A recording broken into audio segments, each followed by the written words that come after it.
Expert Picks presented by FanDuel here on CBS Sports HQ. On your Wednesday, every Wednesday, we give you a pick for every single game in the NFL. And a little birdie, tall birdie, told me that Pete was not a good week for you last week. It's 2 weeks in a row. I'm in the gutter.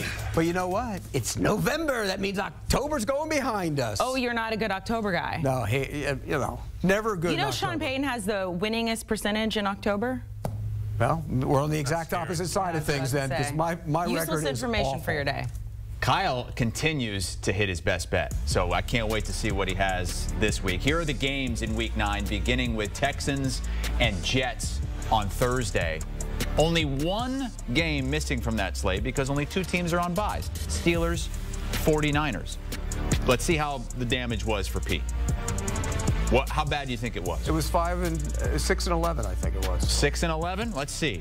6 and 11. Pete's now 10 below 500. Look at Kyle, another winning week. Wow. 7 and 1 in his best bets. We've never seen anything like this, Pete. He's on fire. I did hit my best bet last week, so I had that going for me. So good for you. It's time to get on a roll. You know what happens October to November? Contenders emerge and pretenders fall off. We're in the witching hour now. That's right. I'm ready to go. We've seen 67 games decided by 7 or fewer points. That's the most ever through week 8 in a season. And we'll start with a game that's close to a pick'em here on Thursday night. Texans, Jets. Pete, last week you were hesitant to bury the Jets because of their quote-unquote easy schedule. Are you burying them yet? Not burying them in this game, in large part because who is C.J. Stroud throwing to? I mean, has nobody. No Nico Collins. Now Diggs is out for the year. Tank Dell better get ready for a lot of catches because he's going to have them. And I think the Jets in this scenario, short week, being at home, I think it's a great spot for them. Look, Aaron Rodgers is not playing well. You can point to all the other problems on that team. They gave up 250 yards and lost the game. I mean, you're supposed to win that football game. I think they bounce back here. I'll take the Jets. This is why you don't fire your head coach and put the defensive coordinator in charge of the whole team, because then the defense gets in trouble, and that's what we saw with the New York Jets. But both these teams have something to prove. C.J. Stroud and the Houston Texans, you said it. Who are they going to throw the ball to? Bobby Slowick, C.J. Stroud. This is a huge prove-it game. And if C.J. Stroud is the guy that I think he is, he'll go up there and he'll handle the New York Jets. Are you going to defend the Texans' offensive line? Because no, you won't even do that. You won't even save the siren for later. They've been really bad, and he's been hit a lot. They need to play better. Let's go to Sunday Night Football. We have the Colts going up against the Vikings. Of course, the big story in this one, the Colts deciding to bench Anthony Richardson. They are going with Joe Flacco. Pete, you and I talked about it yesterday, though, this Vikings defense. So what goes on in this game? Well, the Vikings defense is actually really good when they're playing with the lead. When they're not playing with the lead, they're not a big defense. So I think this is going to be a big Jonathan Taylor game. I think they pound the football, run it, and some more. And when you look at Joe Flacco, he can read these coverages a lot better. I think it would have been a bad situation for Anthony Richardson with all the looks that Flores throws.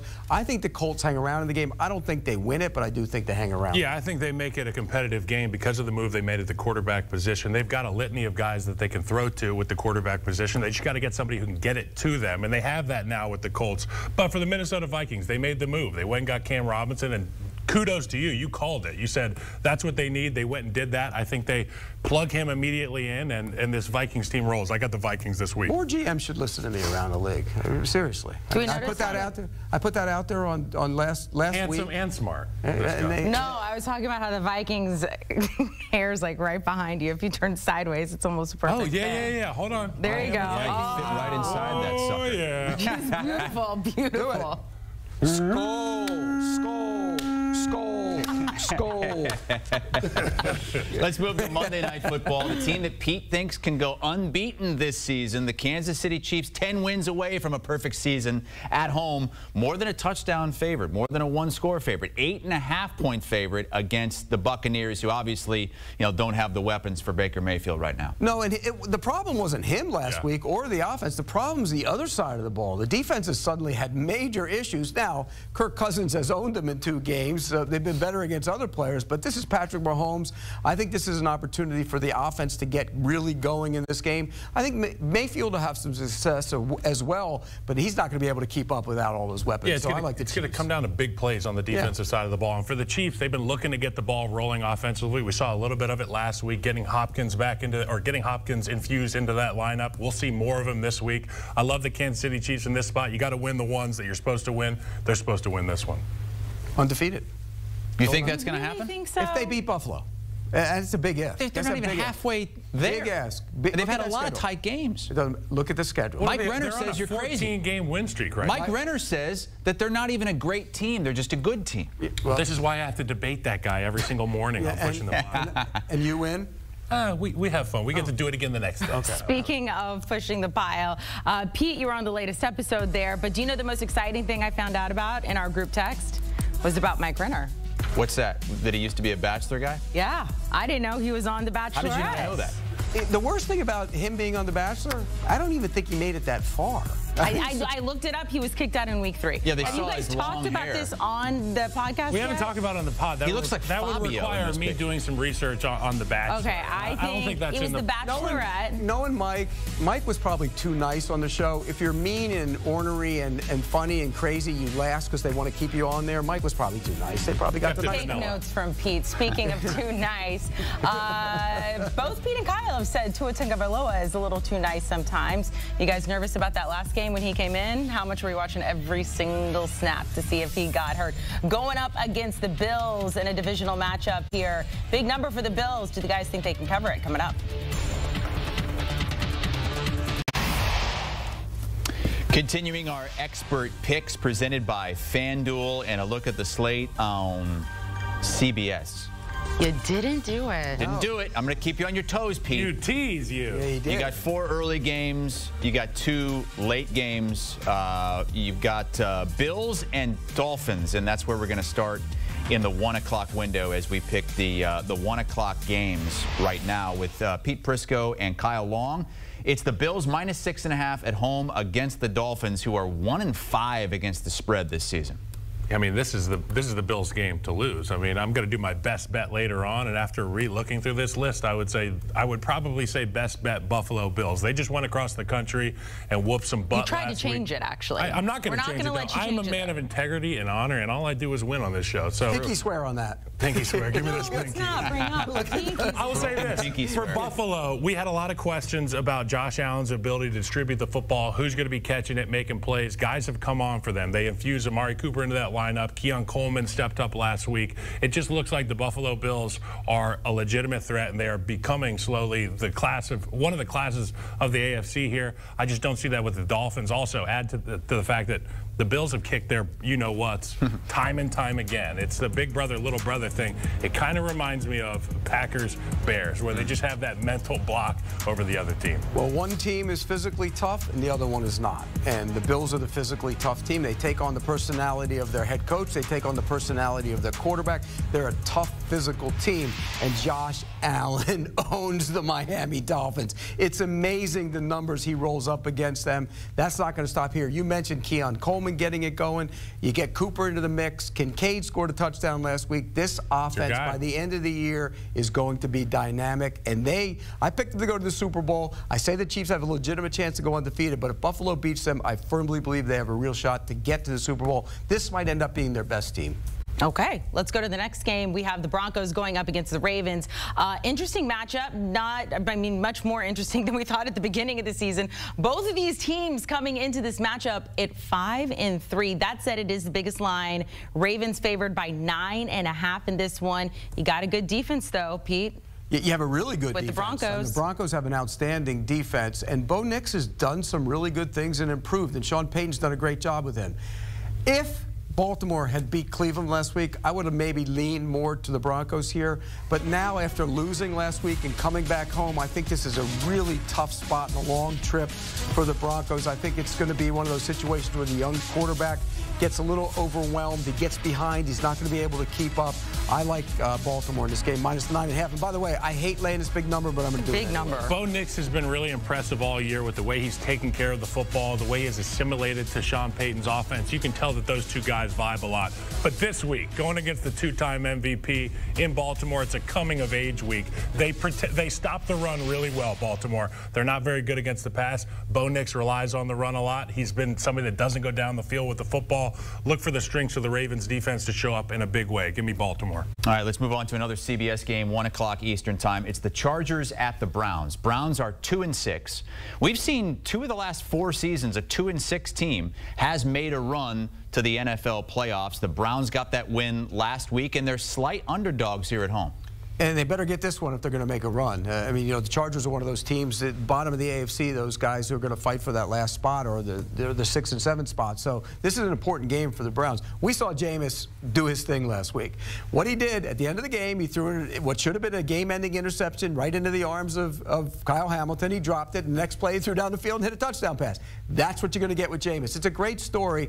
I just think the Chargers defense is playing so well right now. I mean, when you look at what they've done on the defensive side of the ball, they've been one of the more underrated units in the entire league. I think that shows up. I'll take Herbert over Winston. I'm going to take the Chargers. And you were talking about toughness, and when you were talking about the Buffalo Bills, and they follow the mindset of their coach and their quarterback. Well, the same thing in I almost said San Diego, but it's the Los Angeles Chargers. Justin Herbert, Jim Harbaugh. It feels like the MO there is beat you up at the line of scrimmage and make you pay for it. On the other side of the ball, Jesse Minter's defense has been great. I fully anticipate him getting after this Cleveland Browns offense. Give me the Chargers in this one.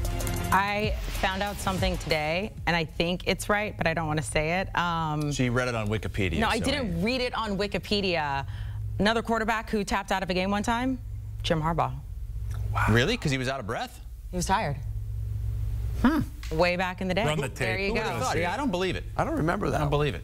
Did he tap out with an enthusiasm? I heard it this morning. I need to go back. I'll confirm by the end of the show. Knowing Jim Harbaugh, he probably had been hit in the head about 4 or 5 different times and wouldn't go out and finally decided to go out. He was a maniac when he played. He was a maniac, much like Kyle's dad, apparently. Let's go to the next game here. We have the Saints favored by 7 going up against the Panthers. I feel for these fan bases. 2 teams, 2 very ugly records. Saints on a 6-game losing streak. The Panthers on a 5-game losing streak, although they're 1-7 right now. Still waiting for Andy Dalton to get healthy. Pete, did you see anything you liked from Bryce Young last week? The last garbage drive was pretty good, but it didn't count. I mean, it was 28-7. The game was over. You don't count those drives. At least I don't. No. And you know, the other side has quarterback issues as well. But I just think this Carolina team, you know, you trade away Deontay Johnson. It's clear what they're doing. There might be other guys getting peddled as well.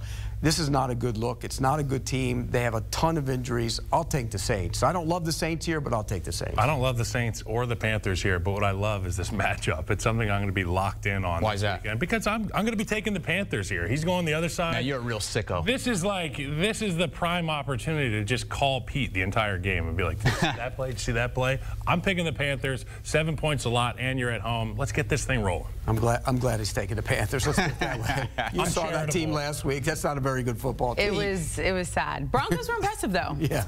Cowboys at Falcons. Atlanta now kind of a firm control of that division because they have those 2 wins head-to-head against the Buccaneers, and taking on a Cowboys team, Pete, that's in need of a win big time.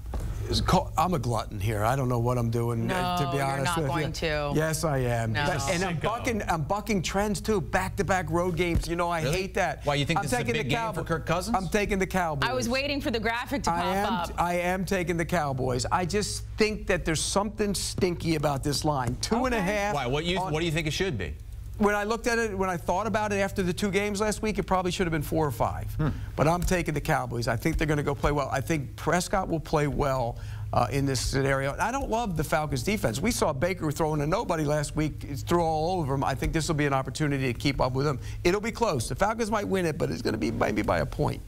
Doesn't matter how many points they score because the Falcons are going to run the football all over this defensive front. I mean, it's been the issue with the Cowboys all year. They can't run the football on offense. They can't stop it on defense. They become a one-dimensional group on both sides of the ball. You're in pass coverage and you're in pass protection the whole game. That's no formula to win. I think Kirk Cousins, the Atlanta Falcons, handle their business against the Cowboys. Doesn't it look a little stinky, though, that line? 2.5? It looks a little fishy. Not just that. The Cowboys sometimes, they get these desperate games and they show up and everybody every week is again. A desperate game. And then they come back and then they're back down again. Exactly. And inconsistency. That's what they are. They're not that talented. That's a problem. Let's look at the team that is at the top of the NFC East, the Commanders taking on the Giants.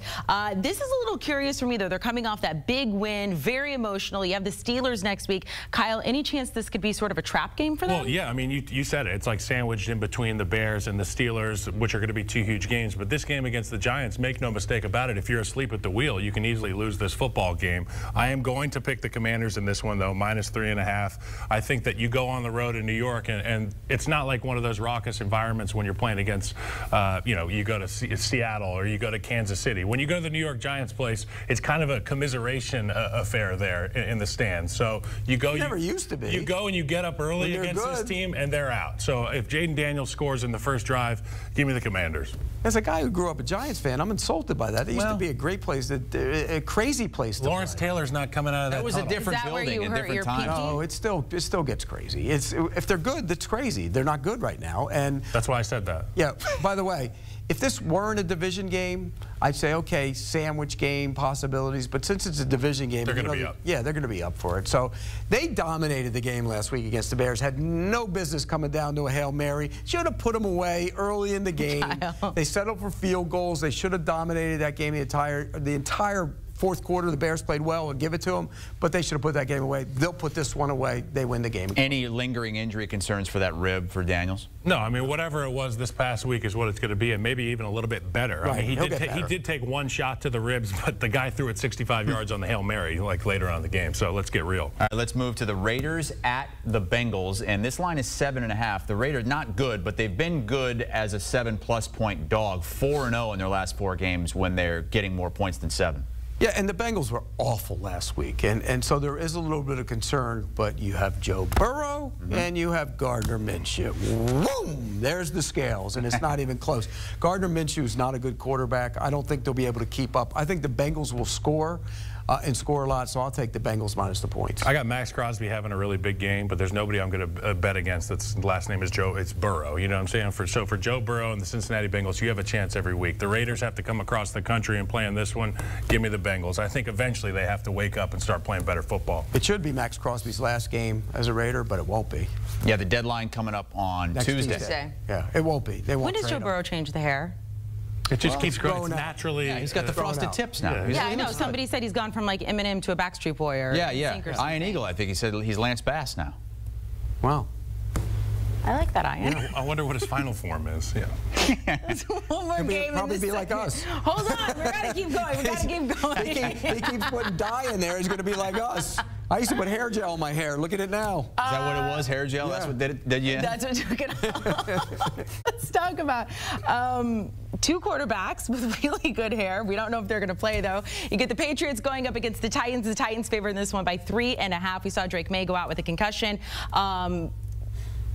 Will Levis, I don't know what I almost called him. He's been dealing with a shoulder injury, maybe back in this game. That is your baby boy, Pete. Well, and I think he'd love to be back in this game because this is an opportunity to have success against a team that's not great. And if Jacoby Brissett is playing, it's even better because that kind of takes the pressure off of them trying to keep up with him. I think this is a chance for Levis to get back. Look, Mason Rudolph is what he is. He's a backup quarterback. He's complete. For all the talk about Will Levis completion percentage, Mason Rudolph's worse.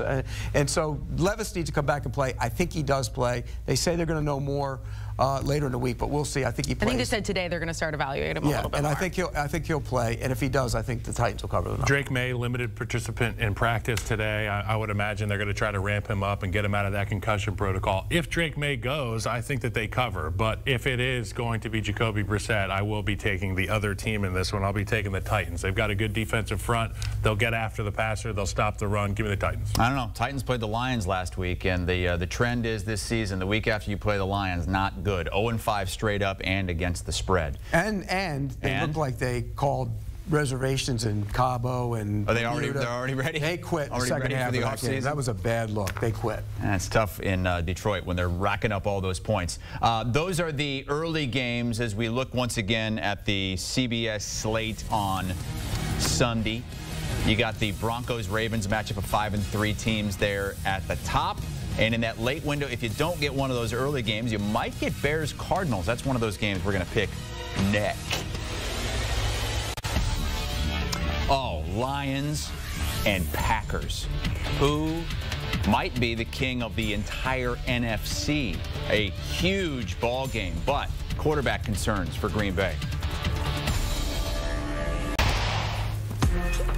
It is time to give you your expert picks from our experts. We call them that only on Wednesdays. Oh, wow. We don't call him that on Sunday afternoon, I can promise you that. Particularly me. Nice. He's on fire. Yeah, The Kyle's 4 earned p.m. it. slate. Yes, okay, so Kyle's on fire.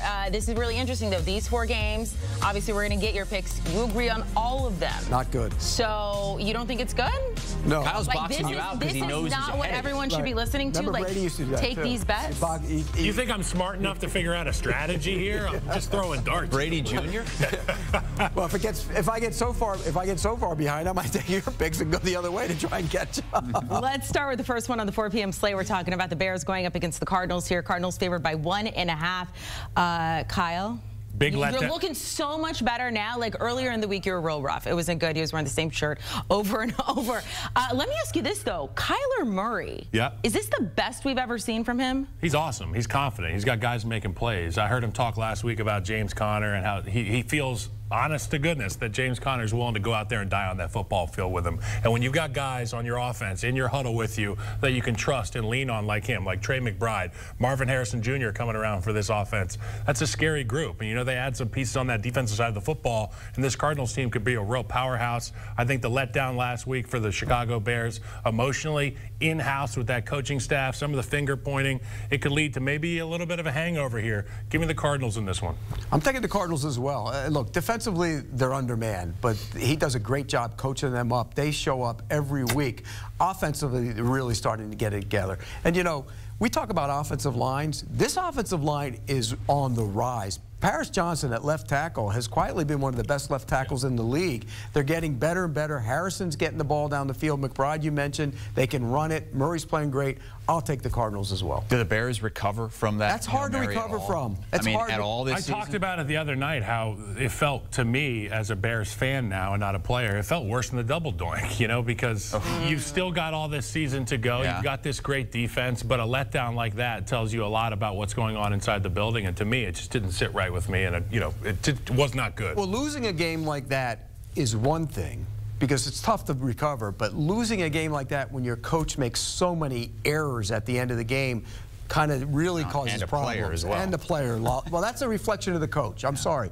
A player who does that is a reflection of the Double head coach. doink was a missed field goal. Kickers miss field goals. When you have an issue like that could be prevented, and you go into the locker room after the game with 3 timeouts, we got a lot of questions, a lot of conversations. And no receiver on the field knows, and, you know, put Roma Dunze on the field, let him jump up and knock the pass down. At least they had a spy on Daniels. That was so good. stupid. We're So protected stupid. there. So stupid. If you don't get that one at 4:05, you might get this one on CBS. Jags and Eagles. Eagles seem to have found something offensively and defensively. Last 3 weeks, they're allowing the fewest points per game in the NFL. Well, sometimes it takes a little bit of time to get used to playing for Vic Fangio and playing his scheme, and it seems like they're getting better at it. And this is a game, let's not forget, it's the ultimate insult for Jacksonville. They were flexed out of Sunday night, not because of the Eagles, but because of the Jaguars.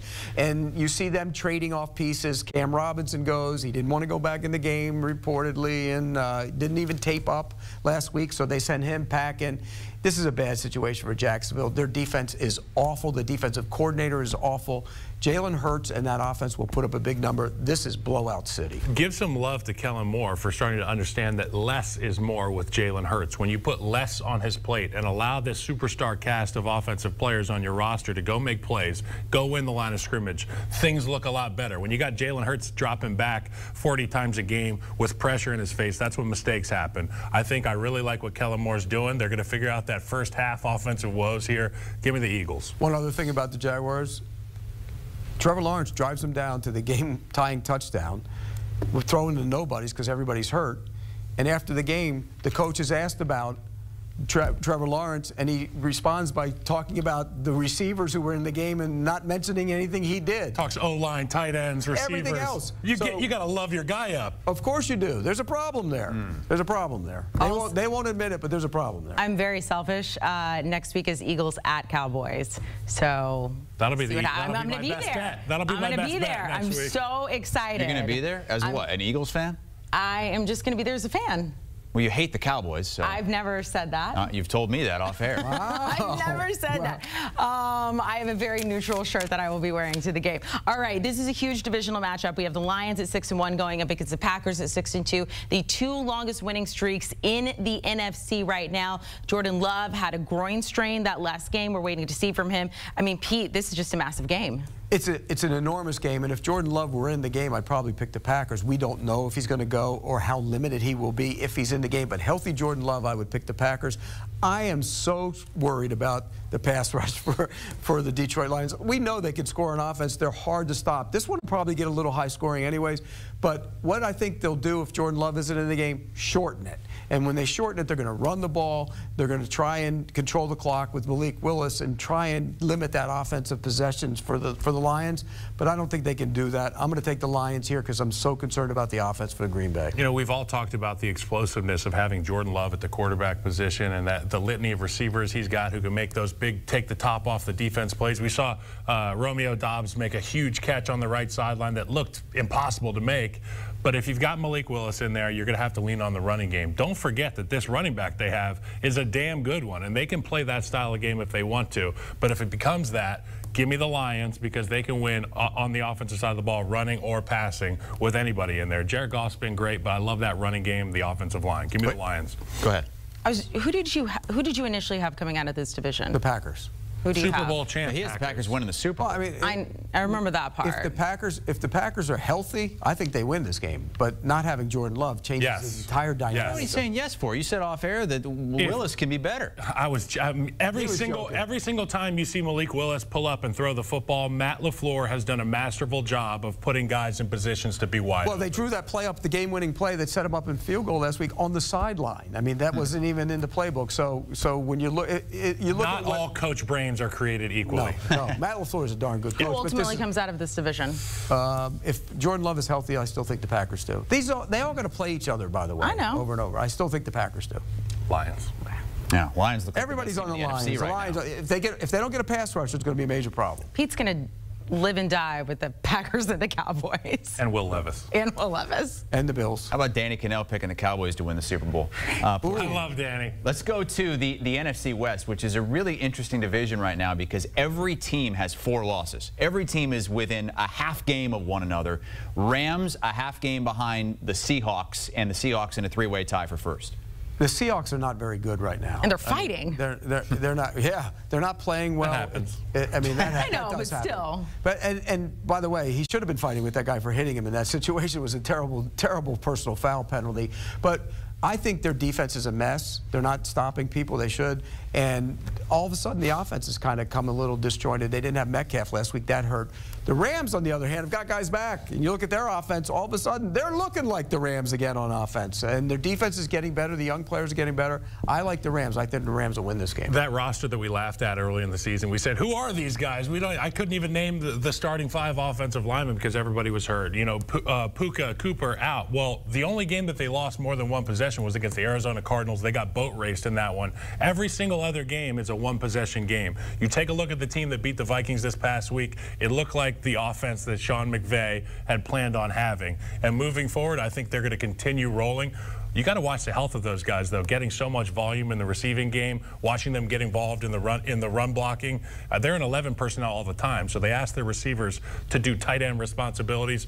I'll be keeping my eye on that, but I'm picking the Rams in this one. Sean McVay, this is a great coaching job so far. If we didn't already know, we say that every year about him. I mean, he's a great coach, and it shows up. And you take teams that probably are undermanned in a lot of situations, and they're competing. And they're tough. They're a tough group. And the defense gets better every week. Yeah, a lot of young guys on that defense, and they're really getting better. Are you ready? Yeah.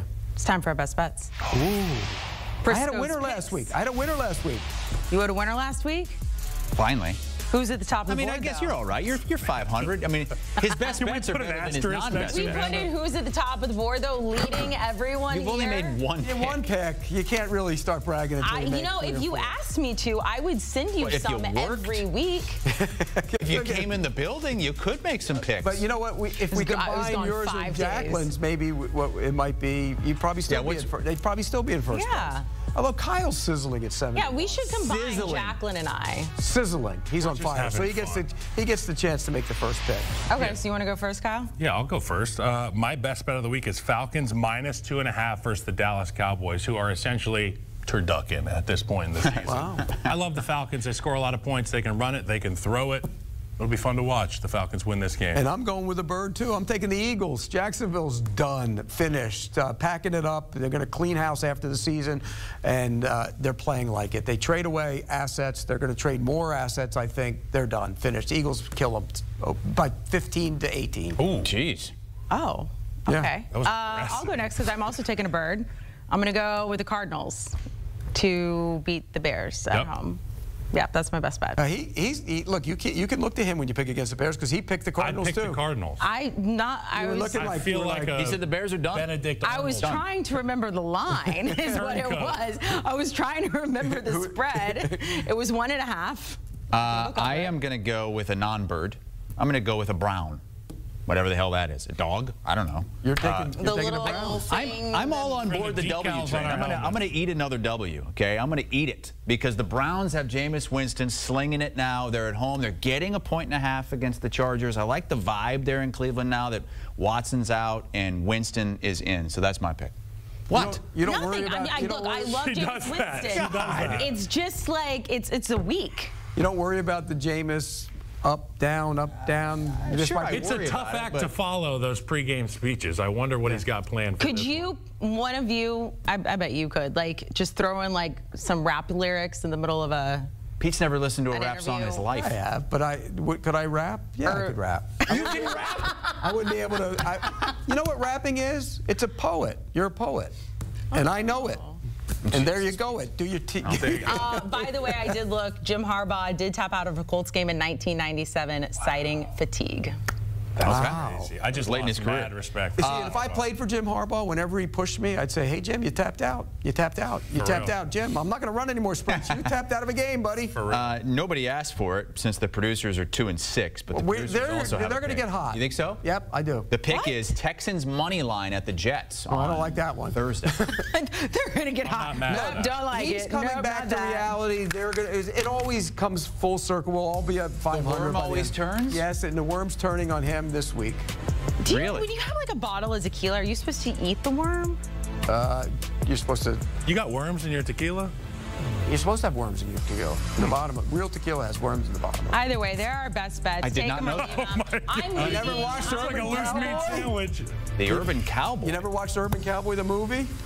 No. We're going to get off of this. Thanks, guys.